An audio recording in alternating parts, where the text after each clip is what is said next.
Hi, my name is Glenn Snelwar, and I have a project called At War with Self. It's mostly instrumental, progressive rock slash metal music. And what I wanted to do is talk a little bit about the piece you just saw. It's called Hope, and it was off a CD I had done called A Familiar Path a number of years ago. And that was originally written for six-string electric guitar, and I rewrote it for the eight-string acoustic, and I'm going to talk a little bit about that acoustic guitar. But I do want to just mention for At War with Self, what I try to do is change the lineup for each release from one disc to the next. And also, what I try to do is incorporate new instrumentation for each disc. And by doing that, by getting a new instrument and playing around with it and composing with it, it really helps to generate a lot of creative ideas that um, I don't know if I would come up with the same range of ideas and compositions if I were just using the guitar. So that's kind of the rationale for what I do. So for the current disc that I'm working on, I decided to pick this up.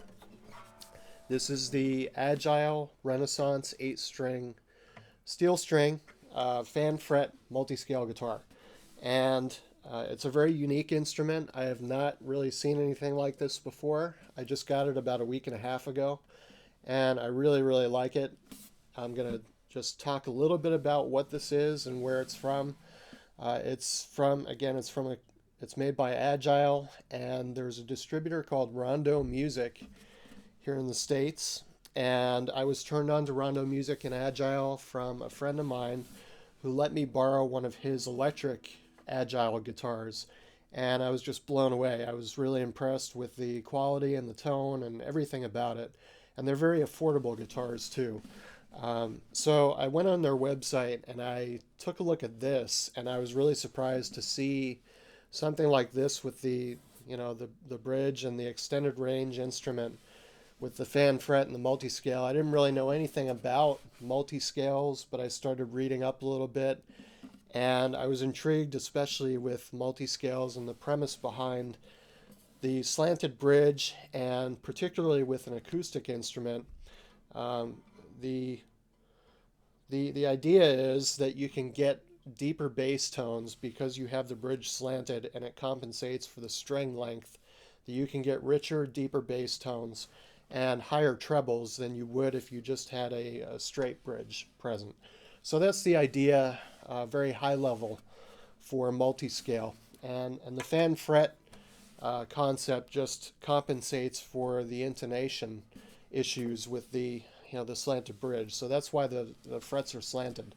And I was a little hesitant at first to pick this up because I didn't know how this would feel, relative to a classical guitar or a straight fretted guitar. But it's really a non-issue. It's pretty easy to get used to. I've had a little bit of adjustment with bar chords in particular, but that's about it. So I'll talk a little bit about how this came from the factory. So the first six strings are tuned just like a standard guitar. For that piece that I did, I tuned down to a low D, so it's drop D tuning.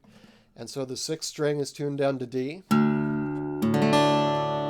And what I did, from the factory, this came with a B and an F sharp tuning, and I tuned down to A and D, and that really gives me another octave to play with.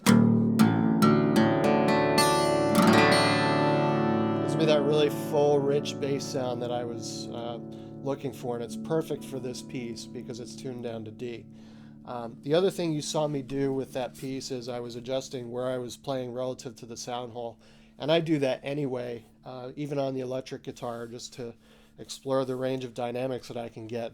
But with this guitar in particular, you really get that the range with the bass string and the dynamics with that quite a bit, and it really brings that out. So I'll talk also about how I recorded that. I had two condenser mics right in front of me, and what I didn't do is plug it in. So this is an electric acoustic, and it's got a built-in preamp with a tuner and also an EQ, so you can really shape your tone with this as well. However, I didn't have that plugged in, and so all I did was run my signal from the mics into my preamp and then my DAW, add a little bit of reverb, and that's about it. Um, but anyway, I should probably mention I'm not affiliated with Agile or Rondo Music at all. I'm just really, really impressed with the quality of their instruments and the tone and everything about it. And so much so that I just had a lap steel show up today from Rondo, and I'm expecting an 8-string electric guitar later in the week. And I'm really looking forward to using this and the other guitars from them to work on my next CD with and come up with some different ideas. So hopefully you got a little bit out of this discussion and that you like the piece. And I will try to post some more videos in the future with this guitar and the others. Thanks for watching.